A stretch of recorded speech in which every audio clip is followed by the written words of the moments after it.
صباح الخير او مساء الخير عليكم. اخباركم ايه؟ وحشتوني. انا مروه يحيى، انا ميك اب ارتست مصريه، والنهارده احنا هنعمل اللوك ده مع بعض. اللوك ده انا عايزه اعمله من زمان قوي، واتطلب مني بشكل كتير، خصوصا ان انا كنت منزله صوره شبهه هتظهر لكم هنا. الاي شادو شبهه والروج شبهه زمان خالص على الانستجرام بتاعي، وهو من اللوكات المفضله عندي. وفي نفس الوقت بحس انها بنوتي قوي، يعني الوان لبني وتركواز وبينك، بحس انها بنوتي قوي. فطلب مني ان انا اعمله كذا مره، وقررت النهارده ان انا اعمله لكم. فاللي حابب اللوك ده وحابب يعرف انا عملته ازاي يكمل معايا الفيديو. بس قبل ما نروح الفيديو هقول لك ان انت لو حبيتي الفيديو ده وحابه ان انت تتفرجي على بقيه الفيديوز اللي على الشانلز، تحت في كلمه اشتراك او سبسكرايب دوسي عليها. واول ما تدوسي عليها بعد شويه كده هيظهر لك علامه جرس، ده لازم تدوسي عليه وتختاري اول او كل علشان يوصل لك نوتيفيكيشن او اشعارات اول ما انزل فيديو جديد على القناه. ويلا بينا نبتدي الفيديو مع بعض. هل انا محتاجه اقول لكم اللي انا عملته اوف كاميرا؟ هقول لكم. هواجبي دارك براون من انستازيا، هيظهر لك هنا لينك لو انت حابه تشوفي الحاجه بتتعمل ازاي. اللينسز بتاعتي ديسيو ديليشيوس هاني، وحوالين العين كونسيلر ايج ريوايند من ميبيلين درجه ميديوم حوالين العين بالكامل. هستخدم النهارده باليت هدى بيوتي ميركوري ريتروجريد حسب هاي ازيكم؟ شايفيني في المرايه؟ هثبت فوق العين بالدرجة دي بيج.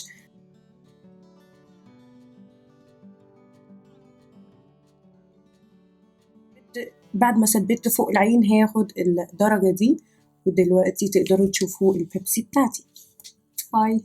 واضح ان انتوا هتشوفوا الديسك كله النهارده بمحتوياته. هاخد الدرجة الاورنج دي ونحطها في الكريس. هعمل لها بلند في الكريس كله بفرشة كبيرة فرشة دمج كبيرة زي ما انتوا شايفينها كده، عشان تغطي المنطقة دي كلها من دايموند لاند. بصوا انا حطيت على كل المنطقة دي، يعتبر دفتها بالمنطقة كمان اللي فوق الكريس. ودلوقتي بقى الفن بارت. هنستخدم اكتر لون غريب في الباليت، انا بالنسبة لي ده اكتر لون غريب، لون التركواز اللي هو الاخضر على لبني على منت، ما تعرفوش تمسكوا له درجة. فانا حابة ان انا استخدمه النهاردة وهنشوف هيودينا فين. انا حابة اعمل ميكس، وهستخدمه وهحطه بفرشة تابينج، يعني فرشة طبطبة من دايموند لاند. اللون ده ما بيهزرش، يعني بصوا من من سوايب واحدة او يعني ضغطة، اللون ما بيهزرش، اللون طالع، اللون بيقول انا هنا. هحط اللون على 3/4 العين زي ما انا عملت هنا، 3/4 العين فقط، واقف هنا واسيب الربع الاخير. بالنسبة لارتفاع او مدى اللون اللي انا هحطه مش هقف عند الكريس، يعني انا الكريس عندي لما نعمل كده كسرة الجفن فين اهي، تمام. لو عملت كده يعني المفروض اقف هنا عند الجزء اللي انا واقفة عليه في الاي شادو في العين دي، لا انا هطلعه فوق شوية بحيث ان انا لما افتح يبقى اللون واصل لفوق هنا، تمام. يبقى زي دي الكيرف بتاع الاي شادو كبير شويه، ده بيوسع لي العين شويه، بيخلي الاي شادو يبان اكتر، ما يخليش عيني شكلها الالوان مش باين فيها والمنطقه صغيره، لا بيدي مدى اوسع وبيبقى شكله احلى. بعد كده هبتدي بقى اغمق العين. هستخدم اللون ده بفرشه من جيسب رقمها 234، وهنحط اللون في اوتر في بتاع العين.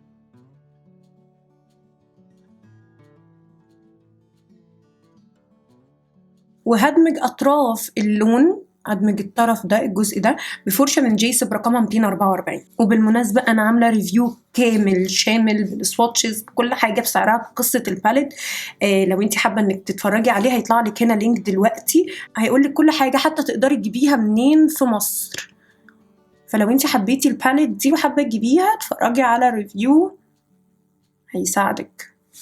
اعمل ميكس ما بين الدرجه دي والدرجه دي، وبايد خفيفه خالص احط اللونين في النص ما بين التركواز وما بين اللون الغامق في اخر العين. اعمل بلند بسيط عشان كل حاجة تبقى ناعمة ومتداخلة. وبعد كده هاخد الدرجة دي بس باي. واو،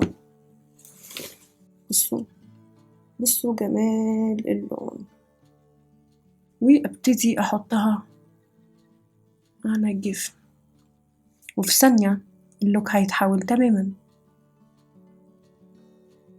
انتوا مش متخيلين انا نفسي احط اللون ده على الجفن بالكامل من ساعة ما عملت الريفيو بتاع الباليت.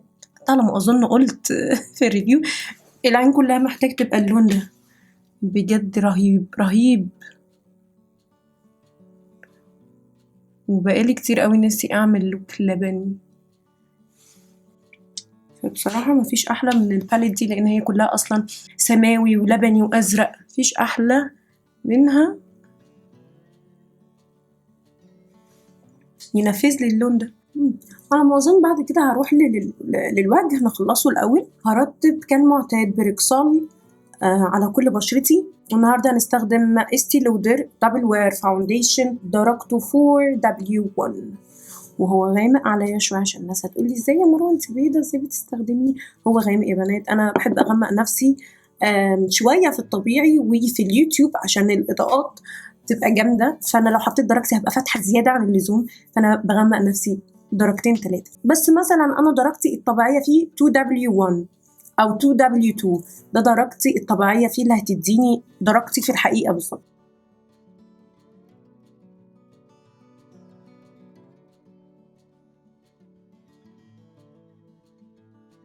بعد كده هستخدم من Too Faced Born This Way Concealer درجة فانيليا.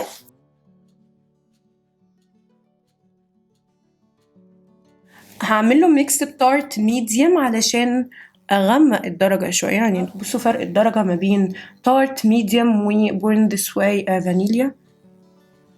ما بحبش افتح قوي اصلا تحت عيني، بحب ان هو يكون افتح درجة واحدة بس من باقي وشي، وساعات كمان بخليه هو وشي درجة واحدة. محبش ابدا افتح تحت عيني اطلاقا، بحب وشي يبقى كله يعتبر درجة واحدة، يعني بحس ان كده احسن بكتير.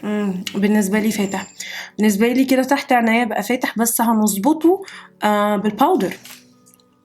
فدي برضو تريك للميك اب ارتست. لو غلطتي فتحتي زيادة على اللزوم تحت العين، او مثلا انتي مفتحة على اساس ان تحت العين المفروض يبقى مشرق وكده، ومثلا لقيتي ان هو شكله ما بقاش حلو بقى تو فيك، هتثبتي عادي بلوس باودر شفافة. وهنستخدم هدى بيوتي درجة باوند كيك.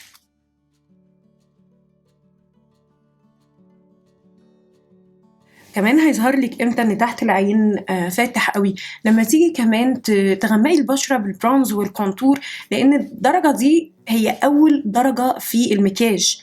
انتي لسه بتغمقي بالبرونزر والكونتور، فتحت العين هيبقى تو ماتش، لان تحت العين هي منطقه ما بتحطش عليها برونزر وكونتور، كل الوش هيتحط عليه حاجات ما عدا تحت العين، فهتفضل تحت العين محتفظه بالبياض بتاعها، فما تبقاش بالنسبه لي انا كاتشي او حلو ان تحت العين قوي كده. وعشان كده احنا دلوقتي هنستخدم ماك NC 35 ونبتدي نغمق شويه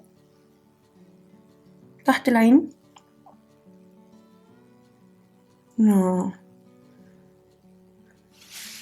احسن كتير بالنسبه لي انا، المنظر ده كده افضل بكتير.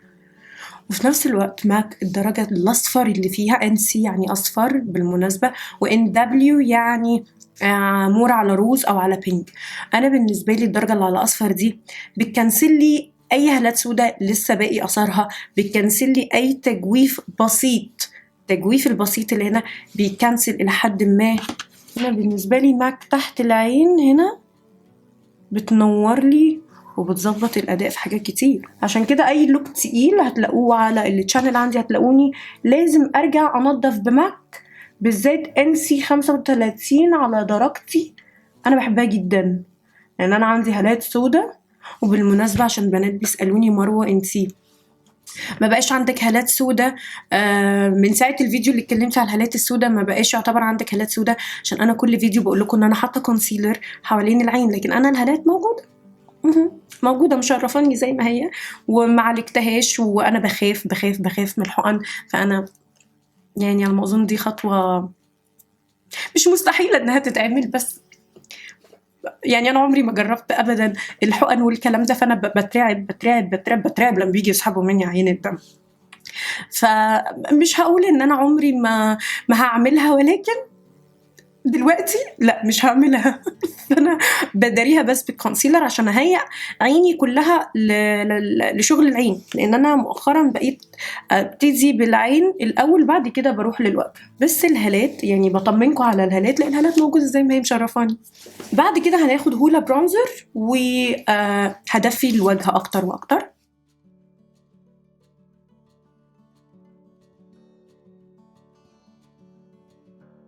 نظفت شويه الكونتور بتاع الانف عقبال ما اعمل البلاش والروج، فهستخدم انجلوت رقمها 125 بفرشه من جيسب رقمها 127، هي فرشه البلاش.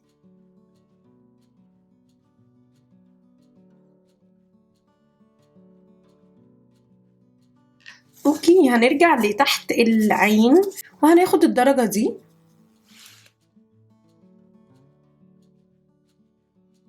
وبعد كده هاخد ميكس ما بين الدرجه دي والدرجه دي واعمل دمج للاي شادو اللي تحت عينيا بيهم. وبعد كده هاخد الدرجه دي واحطها في بدايه العين من تحت،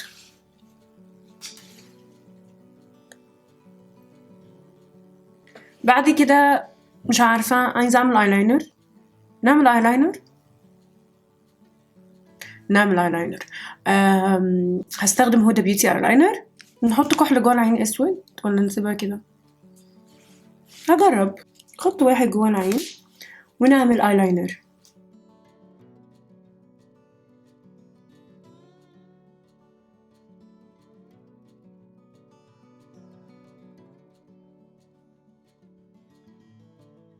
بعد كده هستخدم رقة لاشز اسمها سباركل، وهي بتبقى عبارة عن 3 رمش، كل رمش بشكل معين. انا هاخد ده الوسط، وده الصغير، وده التقيل. انا هاخد الوسط واوريهولكم. وبعد ما حطينا الرموش هنحط ميبيلين رقم 15 اسمه لافر. بالمناسبة لو انتي عايزة تعرفي رأيي في ميبيلين، انا عاملة فول ريفيو كامل عنه بدرجاته بأسعاره بكل حاجة، مميزاته وعيوبه. هيطلع لك هنا لينك فوق، دوسي عليها تتفرجي على ريفيو ميبيلين.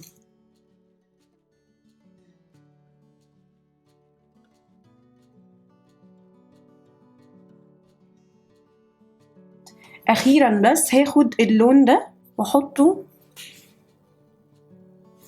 في الزاوية الداخلية للعين وتحت الحاجب، وهنحط هايلايتر من Forever 52 ياخد الدرجة دي.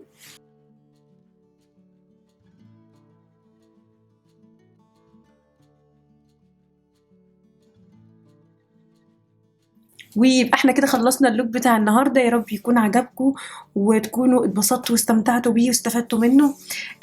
اللي عنده اي سؤال او اي طلب للوك جديد، الوان جديده، يكتب لي تحت في الكومنتس، واشوفكم المره الجايه ان شاء الله على الف خير. باي باي، وهسيبكم على الفاينل لوك. باي.